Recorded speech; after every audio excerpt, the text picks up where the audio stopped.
So we've been here a while. Our program today is Tim Rusk, who will be speaking to us about things that Mountain Star Foundation does and how we might be able to participate. Thank you very much.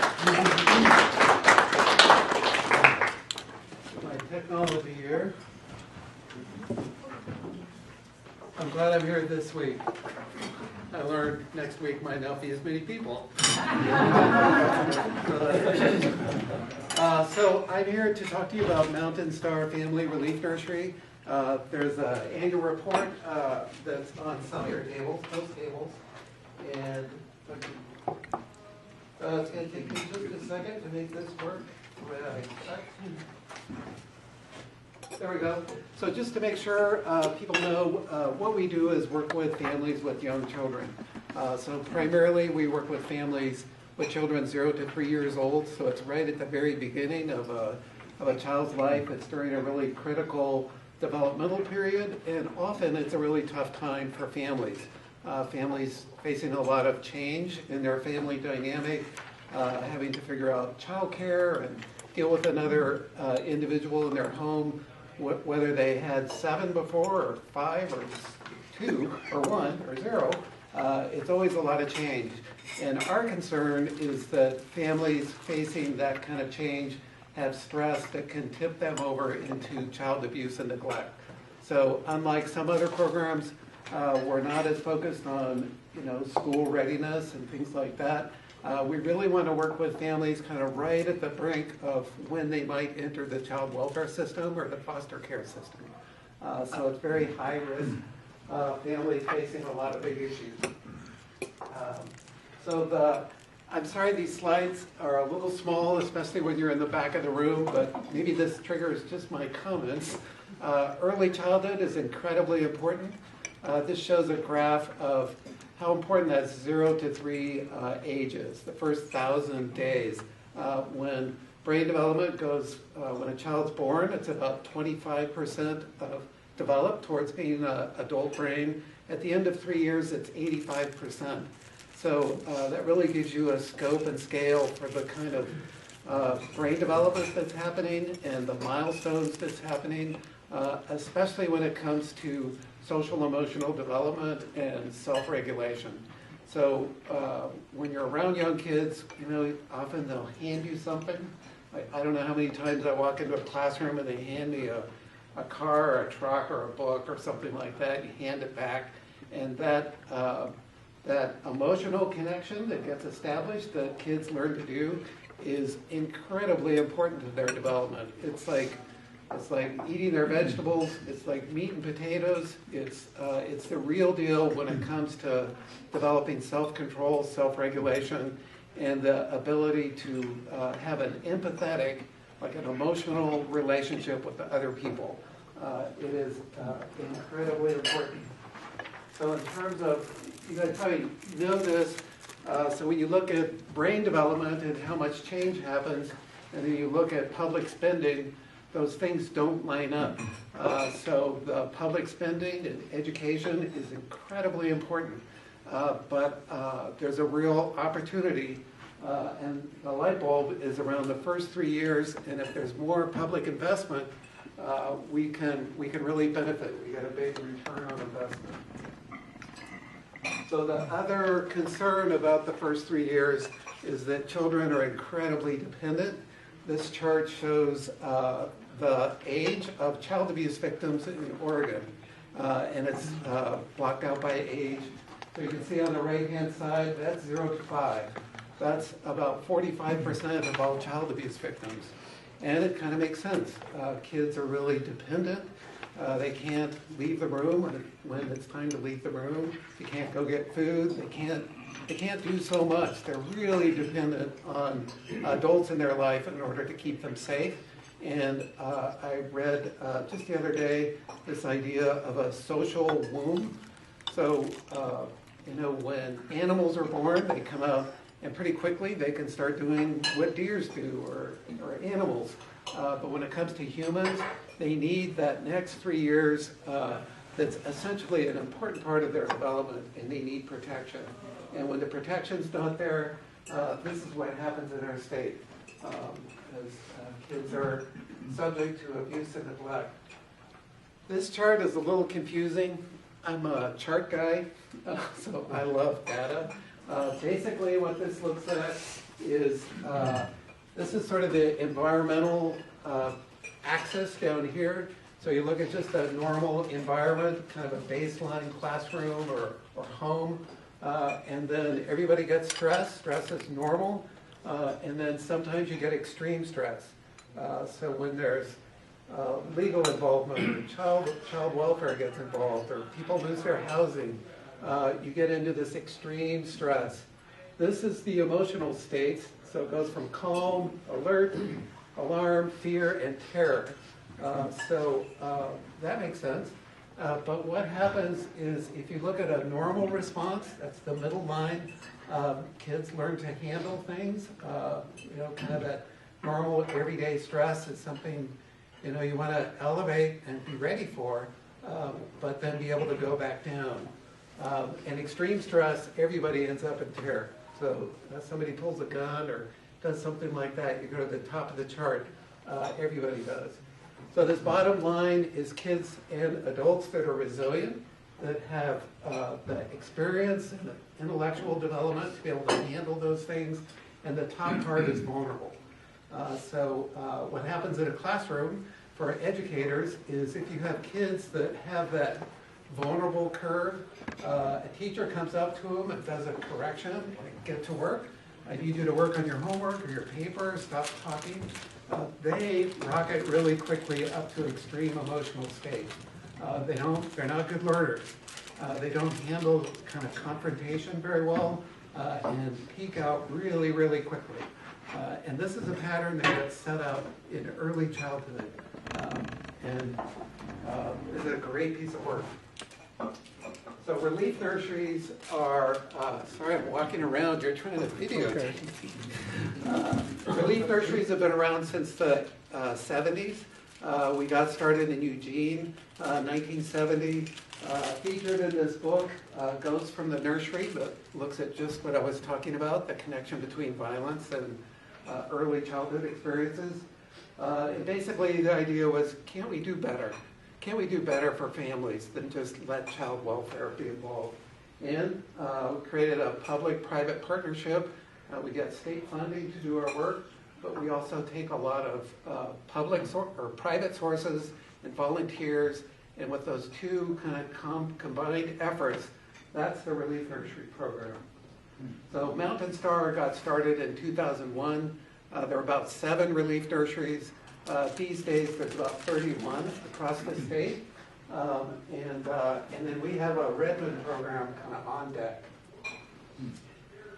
This is just kind of skip through this one pretty quickly.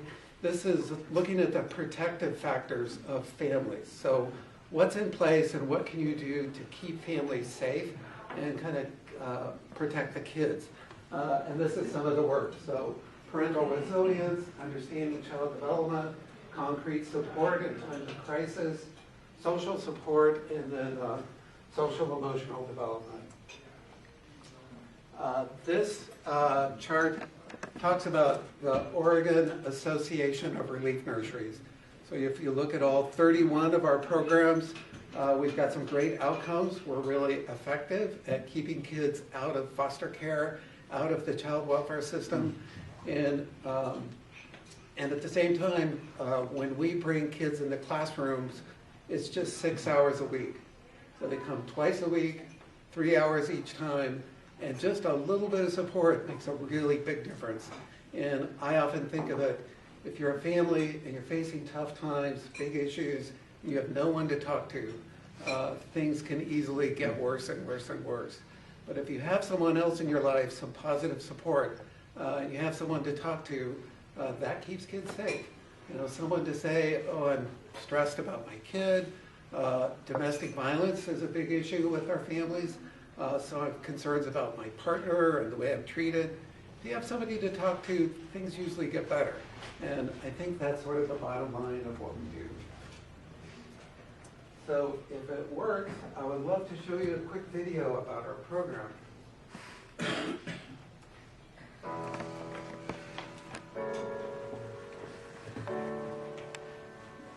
Being a parent can be tremendously challenging under the best of circumstances. Imagine trying to care for your children while homeless, with no car, no phone, and not enough money for groceries. Maybe the people you live with are violent or abusing alcohol or drugs. Maybe you're struggling with mental illness or a personal history with abuse. Parents in Mountain Star's programs join voluntarily because they want to be good parents. But because of overwhelming toxic stress, they need help. As one mother said, Mountain Star showed us how to parent more effectively and positively. You can have all the love in the world for your children, but stress can lead to behaviors you're not proud of. Every child comes into the world ready to love, learn, and grow. The challenge is not every child has the same strong start. Mountain Star Family Relief Nursery supports families of young children at risk of abuse to ensure their children are safe and nurtured. In order to thrive and build the brain connections that will last a lifetime, young children need to experience attachment and healthy relationships. You're welcome. Missing these connections negatively impacts brain development in the early years when it matters most, which can be detrimental to their future.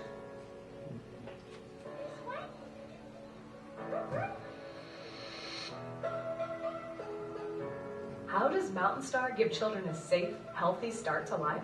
Early childhood therapeutic classes. Led by our nurturing classroom instructors, children enjoy age-appropriate activities in a safe, stimulating learning environment. Home visits. Regular home visits from Mountain Star staff give parents a one-on-one opportunity to share their successes and problem-solve their concerns. We also provide crisis intervention, mental health services, basic needs supplies, parenting classes, connections to community resources.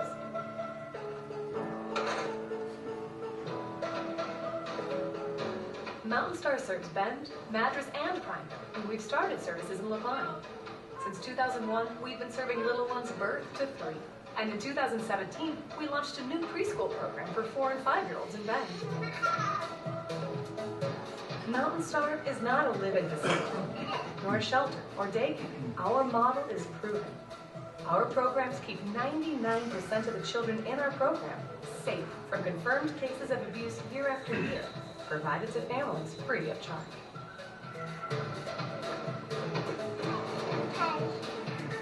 As a local nonprofit, Mountain Star relies on donations to do our work. With the support of our community, we can strengthen families and keep Central Oregon children safe from abuse and neglect.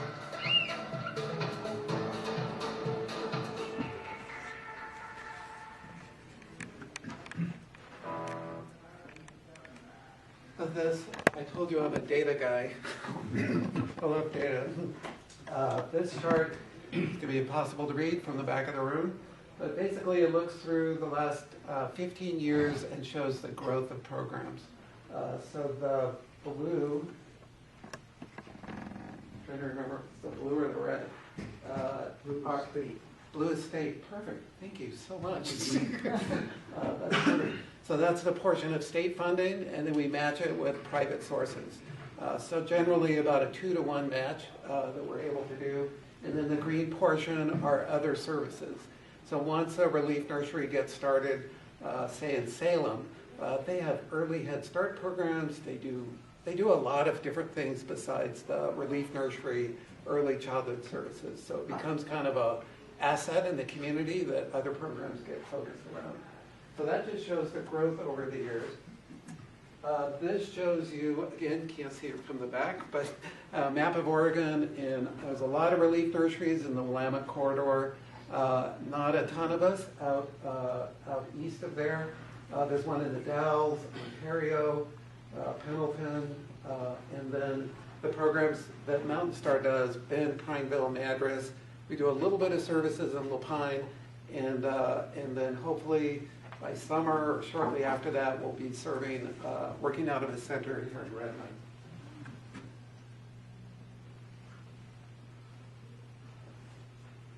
Oh, that's just what that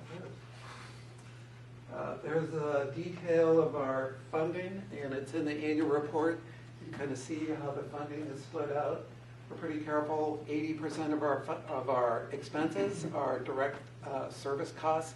So we want to have money invest in fundraising, but not spend so much money in fundraising that we don't help kids. That's the whole reason why we're here. And then this chart just shows we have an advisory board in Prineville, and this is the advisory board there, in Jefferson County, in Madras, and just shows the team that's there supporting our work, and does local fundraising and things like that for us. So that's my talk. And yeah. Talk about what you're thinking of Redmond. Yeah. So you're coming to Redmond, what you plan to do? Yeah. So Redmond, we're going to open a center, and we're in negotiation for a property on the corner of Timber and 27. So don't go make an offer there, please. But we're looking at opening a center. It's going to be a residential kind of environment. It's a private home, and we're going to start with about 16 kids, get going, up and running for a couple of years, and then go through some of the zoning work and a remodel and do some of that work. That work is expensive, and it takes a long time, so we just need to get up and rolling and then do the big remodel later. How do you identify the children in need there? Yeah, so it's pretty easy. So there's a lot of social service programs that are out there in the community, and we tend to know each other. We just chatted about Jericho Road, and maybe we need to do a little better connection there, but home visiting nurses know about us, child welfare office knows about us, some pediatricians, we get a few referrals from there, and we get quite a bit from word of mouth. So one family will say to another, Mountain Star, I know they do child abuse prevention, but don't let that freak you out. Basically, we're there to help, and word of mouth is a good referral source for us. And how do you approach the parents in helping them? Yeah, so we do an initial home visit with them. So a lot of the work with families happens through home visits. We do an initial assessment, and the more risk factors, the more challenges that family is facing, the more we want to work with them. So it ends up being about an average of 12 risk factors. So homelessness, insufficient food supply, unemployment, a low education level, domestic violence, substance abuse, involvement in the criminal justice system, child welfare. That's just a few of them. How many are paid versus volunteer and your staff? Yeah, so the parents all attend for free, so there's no cost to families. And then we have about 30 staff that work with us. So all the teachers you see in a classroom are trained professionals. So they're not clinicians, we're not psychologists, but high quality early childhood education, and especially training around trauma and the impacts of trauma in kids. And then in the classrooms, we'll have a volunteer or two that pretty much doesn't know the story of the family or the kid. I mean, they're just there to spend some time together. So, does that answer your question? Mm-hmm. Good. Yeah. Does each parent attend with the child? I mean, is all the energy devoted on the child, or some to parents, or how is that divided? Great question. It's a 2-generation program. So we work with the kids, and honestly, we do a lot of fundraising because we work with kids. But parents are the decision makers.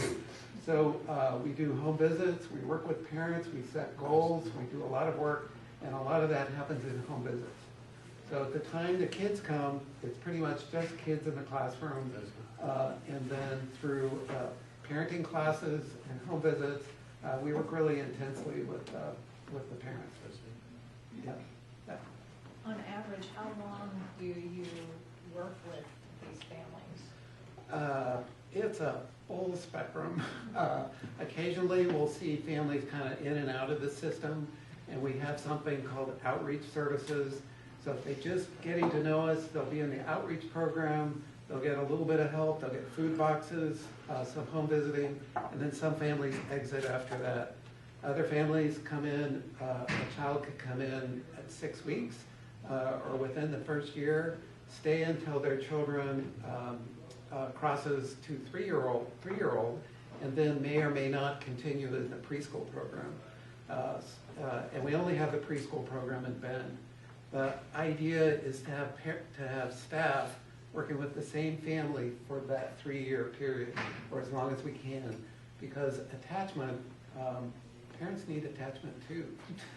So we want the same staff person connected to the same child, so they move up in terms of different classes with those kids. And then the last part of the extreme is we do see families, I think there's been families at Mountain Star for about 10 years. So they have multiple children, they keep applying, they keep qualifying, and we don't care, it's judgment-free, but they'll be in the program a very long time and know exactly how we work. When they turn 3, do you help them transition elsewhere, or what Yeah. happens to that support? Great question. All these questions are perfect. The best transition for us is into Head Start. So Head Start is more time. They do 4 hours a day, 4 days a week. They have an all-day program too. So it's much more intensive services. But the ratio of children to adults in Head Start is 18 kids, 2 staff. And we're 3 to 1. So if a child isn't very good at self-regulation, can't stand in line without hitting someone or causing a problem, probably they're going to be more successful with us. And then the goal not only is to keep the kids safe, but to have them ready for kindergarten. So if they can learn some self-control, self-regulation, that kid is so much farther ahead when they get to the public school system. I feel for kindergarten teachers, so that's a tough job. All right, data guy, what's your return on investment to the community? Return on investment. So there's economist, it's going to take a second, Art Rolnick and a couple of kind of national level economists have looked at the return on investment, somewhere between $7 to $12 per dollar invested. Yeah, great question. Yeah. You were talking about or Vivian said mental health services, but you don't have clinicians on site, so you do refer out then? Yeah, the mental health, many of our staff have been trained in early childhood mental health, so it's kind of a certificate program. So a lot of people don't think about mental health and little kids, but that is a lens that we work with kids through, so we're thinking about that. And then we refer outside for those more intensive services. County health is great. Some families get triggered by going to the county health building. So that handoff into mental health services, even if they're severely depressed, this is a time with postpartum depression, and there's a lot of mental health issues with the families that we work with. It's hard to be successful in terms of doing a referral to other programs. Other questions? Well, do you use volunteers? We use volunteers. We have a board. I think there's a list of board members in here. Alan was pointing out, where's the Redmond board member? That's a good question. So you can do it on the board. As our center opens, we love to have volunteers in the classroom. Of course, we do a lot of fundraising and things like that. And my contact information is my pictures in this report. Pretty easy to find, and I can give you a business card, and we'd love to connect people that want to get involved or just learn more. Dottie? Do you work with the kids if they've been taken away from the family because of violence or drugs or something? Sometimes. So mostly we want to work with bio-parents, biological parents, and their kids. Sometimes we report. We are mandatory reporters, and we've done reports with families, so we'll tell them that we're doing it. We have to do a report. If we can go through that process with a parent, it's so much better for them. And we've had situations where families have reported on themselves because they know it's coming. We want to walk with them through that process. Usually it's temporary, and when the kid comes back, we want to as much the same as possible. And then in our foster care system, you've probably seen in the paper, we have kids that go out of state, and get transported pretty far away or in the system a long time, and we don't work with those kids. Yeah. Do you have any data that shows that the second youngster in the same family is less likely to need your services? Or does it seem to be a familial, continual problem? Yeah, we don't have any data like that. What I see anecdotally is that, like I said, some families will be in the program for a very long time. And we all know behavior change is tough. It's hard to lose weight. It's hard to start a new habit. So families get stuck in a certain way of operating because of how they grew up or whatever, and it's hard to change. So we'll see a family with multiple kids, and they all qualify, and we want to work with them all. Other questions? Well, thank you very much, Tim. Thank you so much for your Alan wants to- I just wanted to say a few words. We're lucky to have a relief nursery choose Redmond to come to, and Tim's taking on a lot of work. I mean, we've been working on this child care building over at the Opportunity Foundation, and it was an easy building to figure out and work through the system, but it's really confusing. I think the community needs to step up to help Tim and his group work through this process and create a support group for them to manage the Redmond system.